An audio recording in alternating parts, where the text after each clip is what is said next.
My name is Clara, and I'm 31 years old. If you saw me walking down the street, you'd probably never guess the kind of double life I've been living. To most people, including my family, I've always looked like the struggling, unlucky daughter who could never quite get her act together.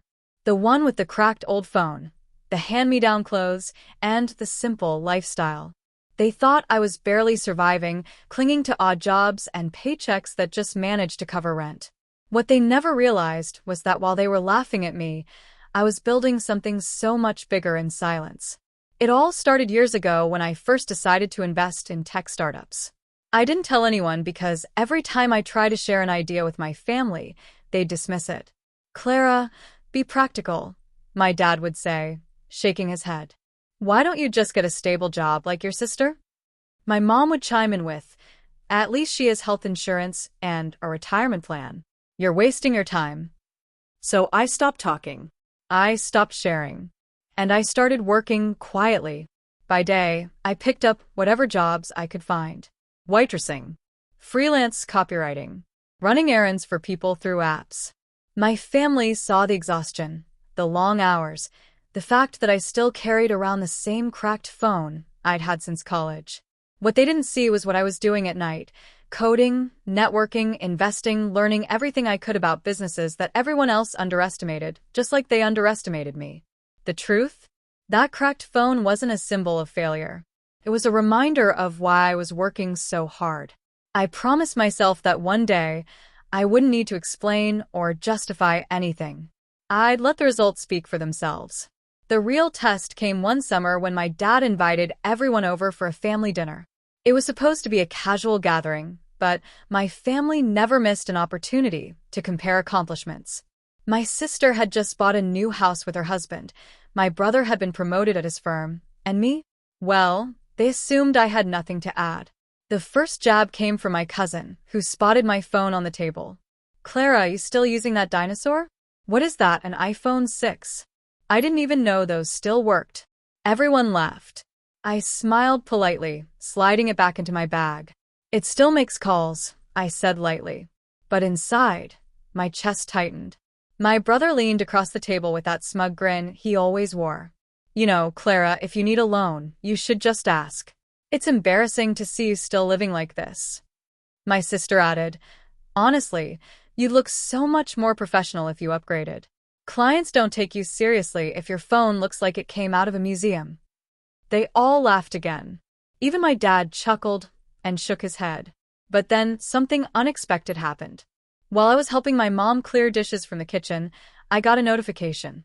It was an email, an official confirmation of a deal I'd been working on for nearly 2 years.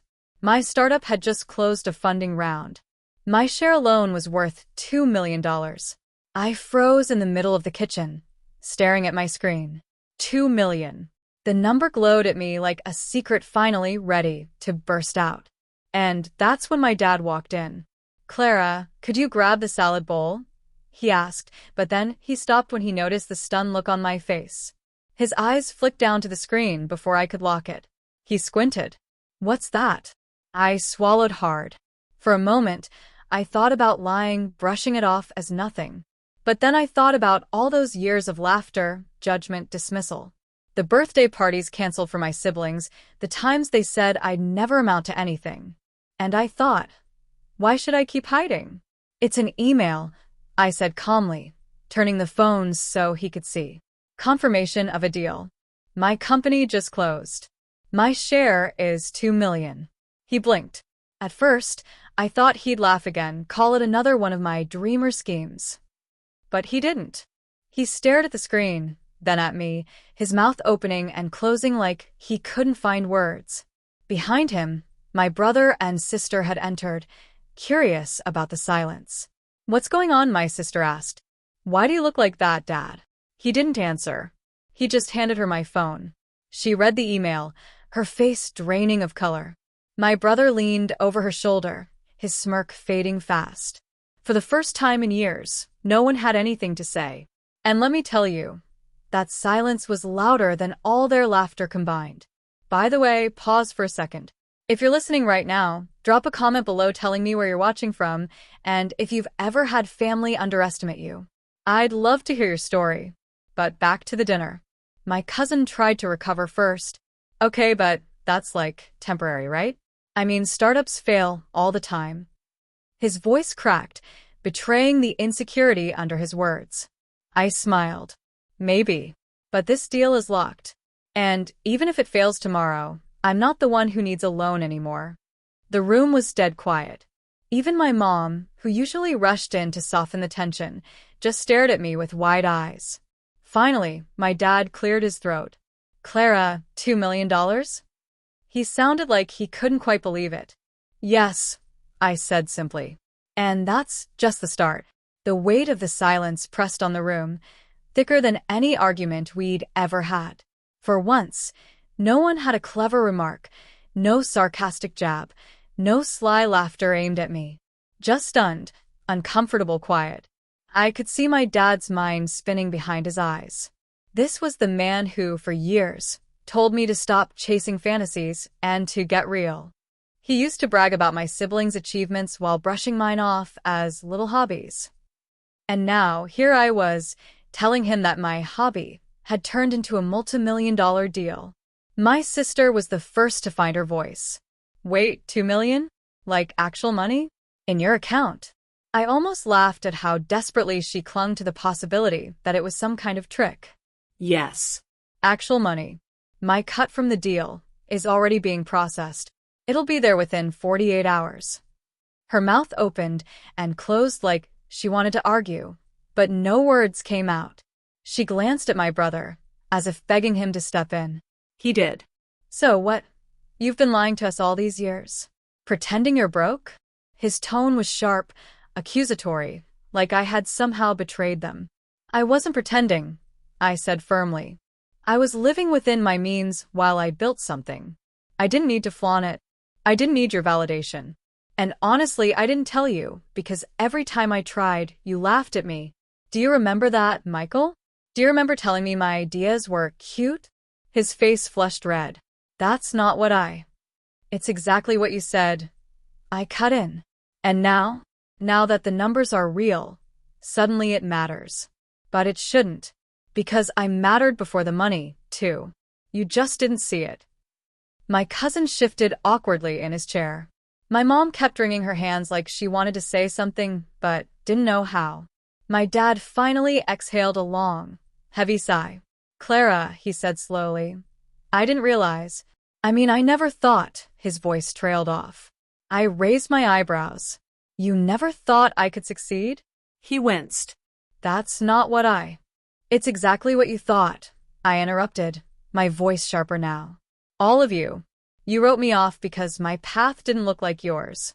You wanted degrees, steady jobs, titles you could brag about at parties. You couldn't see that I was building something that didn't fit your box. But you know what? That's okay. Because I wasn't building it for you. I was building it for me. The room went silent again. For once, I didn't feel like shrinking under their stares.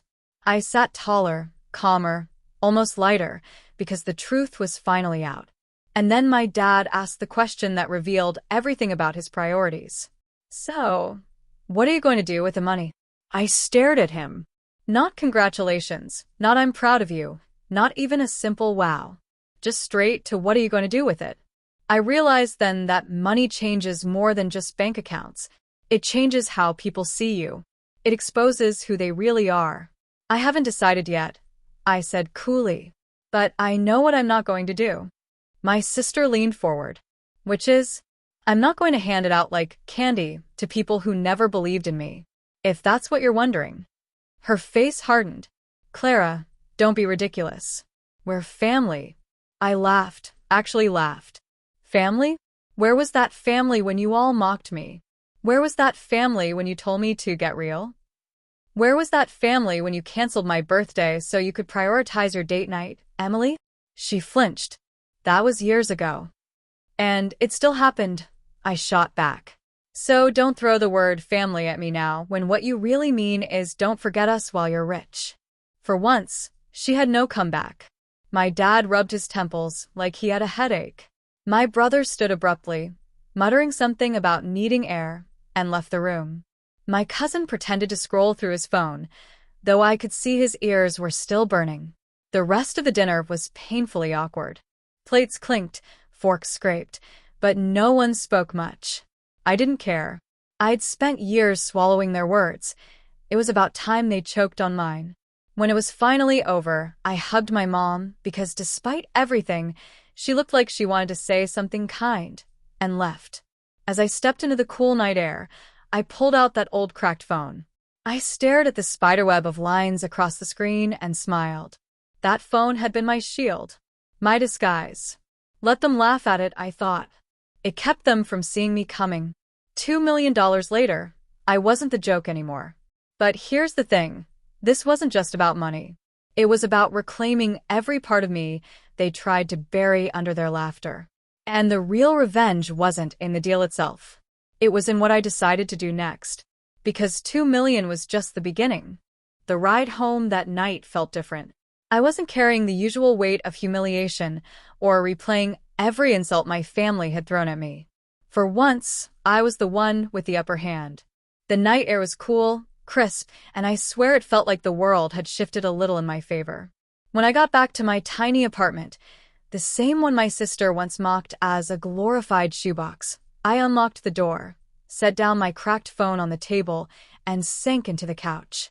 My laptop was still open to the email that had confirmed everything: the deal, the payment, the official stamp that my little dream project wasn't so little anymore. I stared at it for a long moment, a smile tugging at my lips. $2 million. $2 million. Not in fantasy. Not someday. Not if everything goes right. It was here. It was real. And with it came decisions. The first text came before I could even close the laptop. Emily, my sister. Hey, sorry if I came across harsh tonight. Just surprised, that's all. Can we talk tomorrow? I let out a dry laugh. Just surprised. That was one way to put it. She'd spent years cutting me down, and now, one deal later, she wanted to talk. The second message wasn't far behind. Dad. Proud of you, Clara. Always knew you had potential. Call me when you can. Always knew. The irony of those words nearly made me choke. He always knew, yet he dismissed me at every turn, told me to give up, pushed me aside in favor of my siblings. Potential meant nothing until it had a $sign attached. Then the third text, a little too transparent.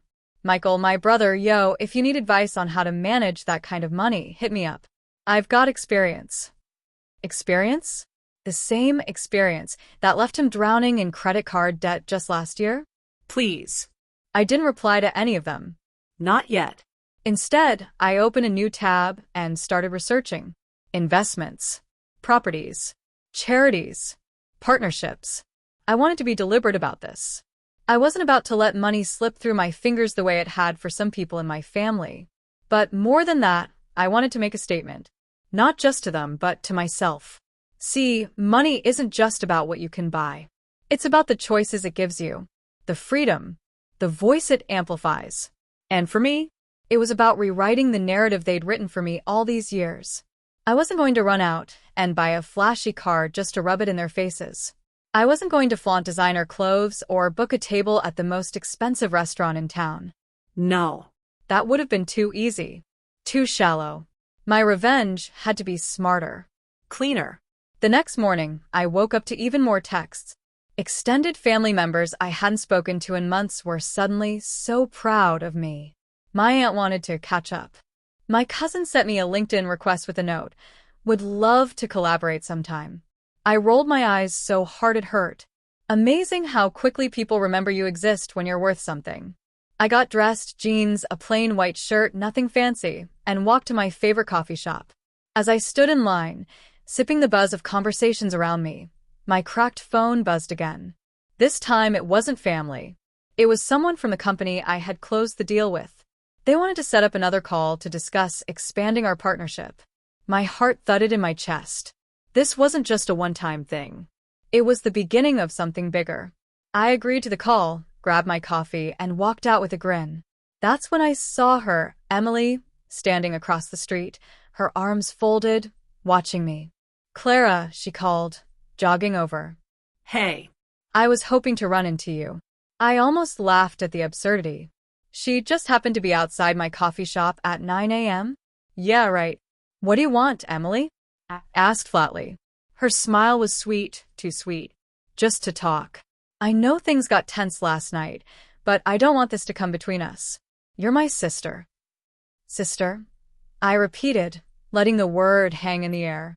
Funny, it didn't feel like that when you laughed at me every chance you got. Her smile faltered. I didn't mean it like that. Look, I was young. We were all young. Can't we just move on? Why now? I asked bluntly. Why suddenly, after years of not caring what I was doing, are you so desperate to move on? Her cheeks flushed. Because you matter to me, Clara. I tilted my head. Or because I matter to my bank account. She flinched. I knew I'd hit the mark. Before she could respond, I stepped around her. I have a meeting. Don't follow me. Her voice called after me, but I didn't turn back. Inside, though, I was buzzing. Because for once, I wasn't the one chasing scraps of validation. They were chasing me, and I had no intention of making it easy. The rest of that week was a blur of phone calls, contracts, and numbers that made my head spin. The company wired the first installment, 7 figures sitting in my account like it had always belonged there. I stared at the balance for a long while, my hands shaking. I thought back to every time I'd been told I was irresponsible or lazy. To the Christmas I couldn't afford gifts and my family mocked me behind my back. To the nights I cried myself to sleep because I felt like a failure. Now, I wasn't the one struggling. I wasn't the one borrowing.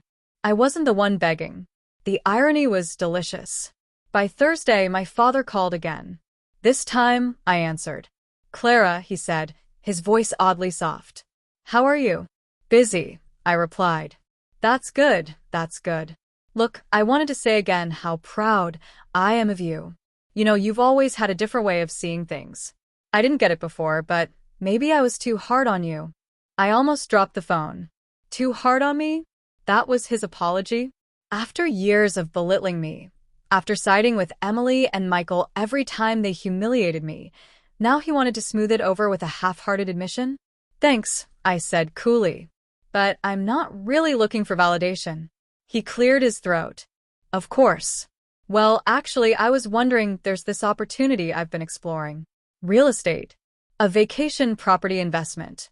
If you're interested, we could. There it was. The catch. The real reason for the call. He wanted in. I didn't even let him finish. No, Dad. I'm not interested. Have a good day. And I hung up. It felt better than I expected. That night, I drafted something bold. I called it my family strategy. Not because I wanted them involved, but because I wanted to control the narrative. Step 1. Buy property. Not for them. For me. Step 2. Set boundaries. Any interaction had to be on my terms, not theirs. Step 3. Reveal the truth in small doses. Let them wonder. Let them stew. Let them regret.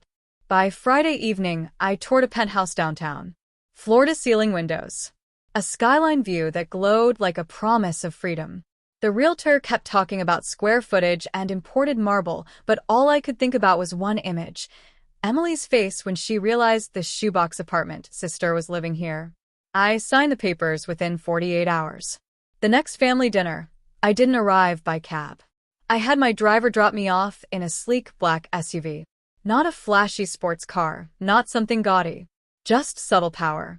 The kind of car that made people look twice and whisper, "Who is she now?" Emily was already there when I walked in. She glanced at me, her eyes catching the keys in my hand, the tailored blazer I wore, the calmness in my posture. You look different, she said carefully. Do I? I asked innocently, sitting down at the table. Michael raised an eyebrow. Is that a new car outside? It's mine, I said simply. They exchanged a look, the kind of silent communication siblings use when they're both scrambling to figure out what's happening. Dinner went the usual way, Mom asking about Emily's job, Dad bragging about Michael's networking opportunities. And me? I let them talk. Let them pretend their world hadn't shifted. Then, halfway through the meal, my phone buzzed. Not my cracked old phone, no, I'd upgraded. But the upgrade wasn't the flex. The real flex was what came through it. I glanced at the screen, smiled, and excused myself. When I returned, Dad asked, "Business call?" "Sort of," I said. "That was my partner from New York. We're finalizing a project worth about $5 million. Just routine stuff." Silence. You could have heard a pin drop. Emily set her fork down slowly. $5 million? Yeah. I sipped my water like it was nothing. It's going well. The rest of the meal was awkward. Questions hovered in the air, but nobody dared ask them outright. When I left, Emily followed me outside. "Clara," she said urgently, "can we talk?" I turned. About what? About us. About everything. Look, I know I wasn't supportive before. I was jealous, okay? You always did your own thing, and I thought you'd fail. But clearly you didn't. I just want us to be close again. Her voice cracked, and for the first time, I saw something like sincerity in her eyes. But was it real? Or was it desperation, now that she realized I had something she didn't? "I'll think about it," I said, stepping into the SUV. As we drove off, I leaned back and closed my eyes. The power dynamic had shifted. Completely. But deep down, I knew this wasn't the end. It was just the beginning. Because my revenge wasn't about proving them wrong once. It was about making sure they never forgot how wrong they had been. The week after that dinner, my phone started ringing more than it had in months. Not from clients, those calls were expected, but from my own family. Emily texted, "Hey, sis. Want to grab coffee?" My treat. Michael emailed me an article about investment opportunities with a subject line that said, "Thought of you." Even my dad, who never texted me unless it was about borrowing tools, sent a message that simply read, "Proud of you, kid." Funny how silence becomes noise once people smell money. I didn't answer right away. I let them wait. Let the curiosity simmer until it turned into something sharper. They weren't reaching out because they wanted me. They wanted access. I spent that week focused on my penthouse. My decorator was already making it look like a magazine spread, and every time I walked into that place, I felt taller, stronger. Like the walls themselves whispered, "You made it out alive." Then came the family meeting. James, yes, my dad, but we never called him Dad unless he insisted, called everyone to gather at the house. "We need to talk about our future," he said, like some corporate CEO. So Sunday afternoon, I pulled up again in the black SUV. Emily was already there, sitting on the porch with her oversized sunglasses and fake smile. Michael leaned against his car, tapping away on his phone like he was closing million-dollar deals, even though his projects never made it past the idea stage. When I walked up the steps, Emily jumped to hug me. Too fast. Too rehearsed. "You look amazing," she said, her perfume hitting me like a wall. "That blazer?" Stunning. "Where'd you get it?" I gave her a half smile. "Custom." Her lips twitched. That wasn't the answer she wanted. Inside, Dad had already set up the living room like a boardroom. Folders on the coffee table. A whiteboard with bullet points. Mom sat quietly in her chair, knitting, like she'd rather be anywhere else. "We're here today," Dad began, "to talk about responsibilities. As you know, times are tough. Inflation, bills, medical costs, it's a lot for one family." Emily and Michael nodded along, like eager interns agreeing with the boss.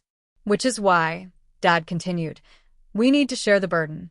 Everyone contributes according to their means." I sat back, arms crossed. "And what exactly does that mean?" Michael jumped in. "Well, you're clearly doing well now, Clara. And we're happy for you. Really. But it's only fair that you pitch in more." There it was. The trap. "Pitch in?" I repeated. "How much are you pitching in, Michael?" He hesitated. "Well, I'm between projects right now, but Emily and I were talking." Emily cut in too quickly. "I've been covering Dad's utilities for months. And groceries. And we've been helping out with the mortgage when we can. It's been stressful, Clara. You wouldn't understand." I leaned forward, my voice calm but sharp. "You're right. I wouldn't understand. Because nobody asked me before now." Funny how that works. Dad cleared his throat. Let's not turn this into a fight. We're family. Family supports each other. My laugh slipped out before I could stop it. Family supports each other? That's rich coming from you. Where was that support when I was scraping coins for gas? Where was it when you laughed at my old phone? Or when you told me I should get serious because my career was a joke? Silence. Heavy. Emily shifted in her seat, eyes darting to Dad. Michael swallowed hard. You've always been dramatic, Dad said finally. This isn't about the past. This is about now. And right now, you're in a position to help. So, are you going to step up or not? The room held its breath. I smiled. Not the nervous smile they were used to. A real one. The kind that says, I'm not afraid of you anymore. Let me think about it, I said, standing.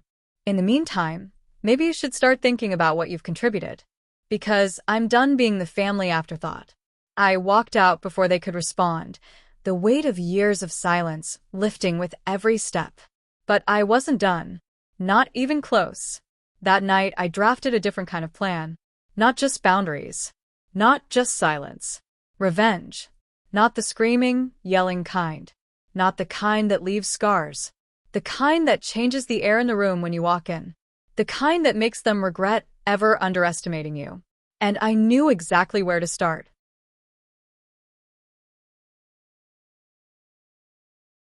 I slept poorly that night. Not because I was worried about retaliation or because I feared losing anything.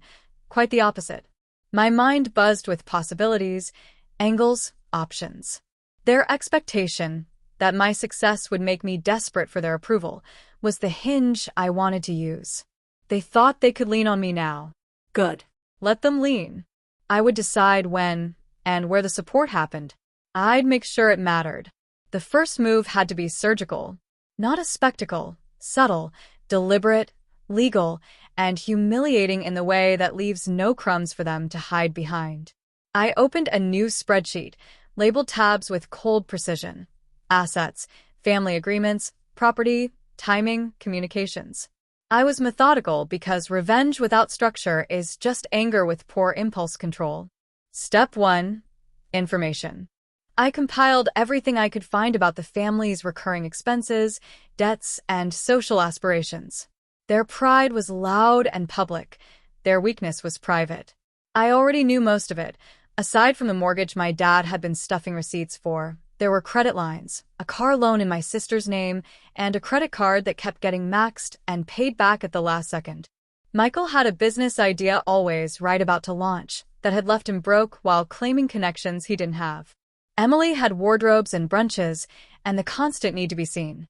Step 2. Frame offers as grace. People accept charity with dignity intact when it's framed as a noble choice. I plan to offer help, only on my terms. I would make them recipients of my generosity, but with clear obligations attached. Rent. Contribution. Public acknowledgement. Transparency. This would show them I wasn't trying to humiliate them. I was holding them accountable. Step 3. Public credibility. If they tried to paint me as capricious or opportunistic, the town's opinion would protect me. I already had the article, the clients, the boardroom nods. I would amplify that quietly, sponsor a local small business workshop, donate to the community theater, host a financial literacy evening for young entrepreneurs. The more the community saw me as an asset, the harder it would be for them to gaslight me into a villain. But before public action, private leverage had to be applied. I reached out to 3 legal contacts, one for property management, one for estate planning, and one for contract enforcement. I prepared a formal rental agreement, a maintenance schedule, and an automatic payment plan. I didn't want them to have the narrative that I'd kicked them out or was punishing them. I wanted to be the reasonable adult who offered structure where chaos had once reigned. The next Sunday, I showed up at the house with a folder in hand and a smile that had no apology in it. Dad was on the porch, looking more tired than I'd ever seen him. Emily hovered by the door, fingers twisting her scarf, while Michael meandered in, pretending he'd stopped by for coffee, but clearly on edge. Hi. I set the folder on the kitchen counter. I've prepared a house agreement. I'll rent it to you at market rate. Rent is due on the 1st. Utilities are split pro rata. Maintenance is handled through a property manager and maintenance fund. All questions to the management office, not me personally. Evelyn's mouth formed the shape of a word that never came. You can't, you're serious. I flipped the folder open and let her see the neat headings and professional language. I'm very serious. Dad's face went a strange color, part relief, part wounded pride. He spoke slowly. Why would you be so organized? Why the list? Because I want to show you how it works when someone takes responsibility, I said crisply. If we all live here without rules, we end up back at the auction block. I'm giving you stability, but I'm not giving you complacency. Emily's voice rose, thin and brittle. So we pay rent now? Like tenants? You can't expect us to. Expect. I repeated. No. I demanded. I watched the word land. It had a different taste than revenge. Cleaner, less petty. I wasn't taking things to hurt them. I was taking them to force a different set of habits. They grumbled, of course. They complained about tokens of restitution. They spun narratives about dignity and pride. But when the 3rd month's notice arrived, no late payments, automatic transfers in place, they folded. Humiliation looks different when it comes wrapped in a check and a thermostat receipt. 4 days the household buzzed with awkward energy. Emily cleaning with more effort than before, Dad asking where to recycle paint responsibly, Michael pretending to read a manual about QuickBooks. And yet my plan included a public move that would change how the whole town perceived the family. I engaged a local realtor to stage the house for a small, tasteful, open day with a twist. We would invite local business owners and past neighbors and include a short talk about preservation and community support. That's the civics-friendly language that disguises the fact that I was putting the house on display under my name. If anyone had a question about legitimacy, they could ask in public. If they wanted to claim sentimentality, the town would ask for proof. The day I announced the open house on social media, the whisper chain wound through the neighborhood like wildfire. People who used to nod at the grocery store now sent messages. Wow. I'll stop by. We want to help with refreshments. The local lifestyle columnist called me to confirm details. I booked a small panel on historical preservation. I arranged for a modest donation to the Community Resilience Fund I'd begun discussing with a few neighbors. Evelyn was furious. Thin, brittle rage that shows up in clipped emails. She sent one message accusing me of grandstanding and using the house for attention. I replied with a professional note about heritage and stewardship. It felt like child's play to engage her on this level. She screamed at a TV. I filed reports and receipts. The open day was a quiet triumph. People admired the floors I'd refinished, marveled at how fresh the paint looked, and asked questions about funding and maintenance. The bank manager stood up and gave a little speech about financial responsibility. An older neighbor patted my shoulder and said, "We're glad it's in your hands, dear." Thank you. I watched Evelyn in the crowd, the way someone watches a thunderstorm slowly roll away. All bluster, no real power. Yet even as my public standing hardened, I kept the private pressure gentle but inexorable. I assigned chores, regular household meetings, and accountability reports. I expected them to stick to the rules, because now the rules had teeth. Missed maintenance fees would be deducted from a family fund. Distasteful? Perhaps. Effective? Absolutely. Meanwhile, I didn't forget the emotional ledger. I'd wanted, at first, to humiliate. But humbling them publicly didn't satisfy the part of me that wanted authentic change. So, I introduced a ritual: monthly house conversations. We sat at the same table they'd once used to dismiss me, and we spoke. No interruption, timed turns, topics written in advance. The rule was simple: listen actively. The first month it was strained. The second month Dad cried when he admitted he'd always felt insecure about his choices.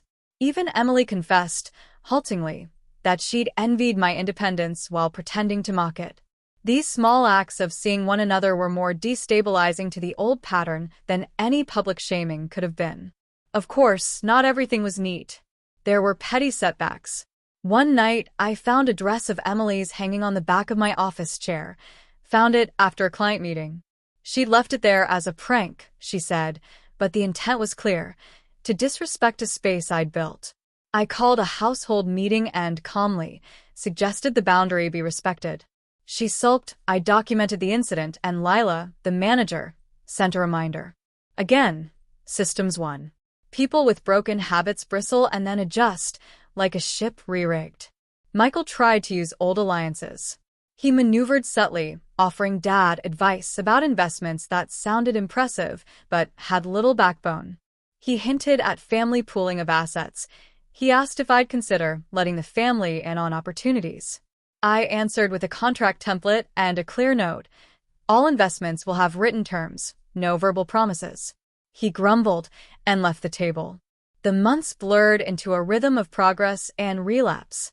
I kept growing my business, taking on bigger clients and mentoring young entrepreneurs who reminded me of my old, scrappy self. I funded a scholarship at a local college for a student studying business administration, young women encouraged to learn the fine, unglamorous math of running things.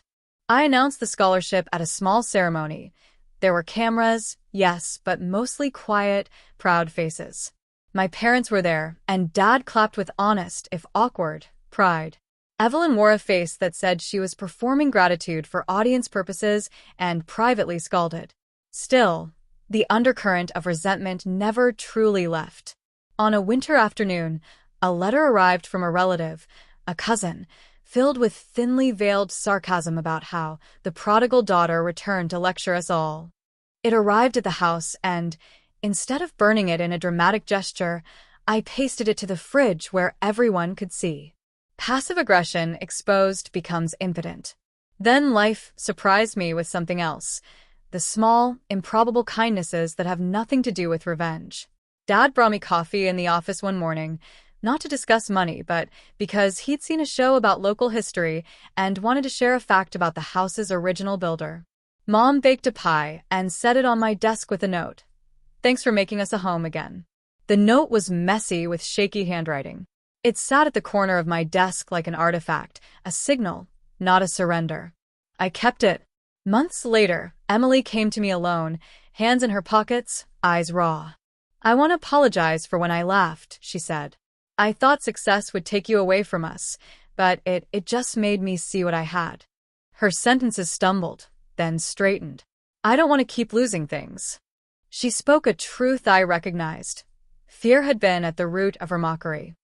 Fear of being ordinary, of not being special. I nodded, guarded but not unkind. "Apologize without promise," I said. "Then show it by action." She did. Small acts: paying for a repair, volunteering at the Resilience Fund, staying home to help when Mom had a medical appointment. The change wasn't cinematic, it was practical and slow. It was, in some ways, better than the louder spectacle I'd once imagined. The town noticed the shift. People spoke to me in the grocery aisle. The coffee shop owner hired one of my scholarship students for part-time help and said it had been an eye-opener. Daniel Brooks from the gala introduced me to a regional incubator that wanted to partner with my firm on financial literacy. The newsprint ran a small piece about the house and the fund. The skeptics remained, as they should.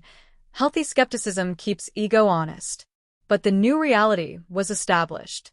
Still, in the quiet hours, I'd think back to the dinner when my dad read that email off my cracked little phone. The memory was a hinge, a before and after. I'd used anger, yes, but turned it toward construction. I'd built rules and structures to prevent the same old patterns. I'd forced the family to account for what they demanded of me and what they gave in return. I'd held space for forgiveness, yes, but not at the cost of my dignity. A year in, I stood at the house balcony on a clear spring morning, coffee in hand, and watched the street wake up. Kids rode bikes. Neighbors swept porches. A woman I'd helped through the Resilience Fund walked her dog and waved. I waved back. The ledger of my life had been balanced, not by tit-for-tat cruelty, but by steady leadership. They had learned to operate under rules I'd set, and the house, our house, ran with less drama. Evelyn still tried her little stunts now and then, but they landed with less force. She'd make a comment at brunch or rearrange a photo to take me out of frame. I'd send a polite note reminding her of the rotation schedule for photos and what it meant to all of us to preserve memories. She bristled, sometimes left notes, but the neighborhood council had my back. They loved the rehabilitation of the property. And perhaps the strangest thing was this: the revenge that had once felt like thunder softened into a stewardship I hadn't known I wanted. I'd come for a reckoning, yes, but I stayed because this work of making a small part of the world function better was satisfying in its own right. Power tastes different when used to hold things together instead of to tear them down. Still, the ledger allowed room for play. A few months later, at a small family gathering in the very living room that had once housed their arrogance, I passed a small envelope to Dad. Inside was a photograph from the old days, him and me, sunburned at the lake. He looked at it, then at me, and for the first time, I saw the weight of years lift slightly in his shoulders. Maybe he'd finally learned to see beyond appearances. Maybe he hadn't. The human heart is complex. Habits of dismissal don't evaporate overnight. But when Dad hugged me then, without words, it felt like progress. Small, imperfect, but real. I'd canceled their assumptions. I'd canceled the narrative that they controlled me. But as the months rolled on, I realized the story I had wanted most was not the one of dramatic annihilation. It was one where I rewired the family dynamics into something healthier, if not perfect, then salvageable. And that, in the end, was my quiet victory. The days after the gala felt different. For the first time in my life, my family stopped treating me like the underdog. They didn't suddenly become perfect people. Old habits die hard, but the shift was undeniable. Dad started sitting with me more, listening instead of lecturing. Emily wasn't magically responsible, but she paid her dues without my reminders. Michael worked quietly on the business plan we'd started together, surprising me with how serious he had become. And Evelyn, well, she still muttered under her breath, but even she couldn't deny what she had seen that night. The gala had done what years of arguing never could. It showed them, in one room, under bright lights, that I wasn't the struggling disappointment they imagined. I was the one people turned to, the one building something real. And I didn't need to rub it in. I didn't need to list all the insults, the doubts, the years of being underestimated. Their silence in the car ride home said everything. They had seen it with their own eyes. In the end, my revenge wasn't loud. It wasn't about destroying them. It was about forcing them to face the truth. The truth that I wasn't their failure. I was their reminder. The reminder that the people you dismiss, the ones you laugh at, might just be the ones you should have believed in all along. So when people ask me now what success feels like, I tell them this. Success is walking into a room where you once thought you'd never belong and realizing you own the floor. That was my revenge. And it was enough.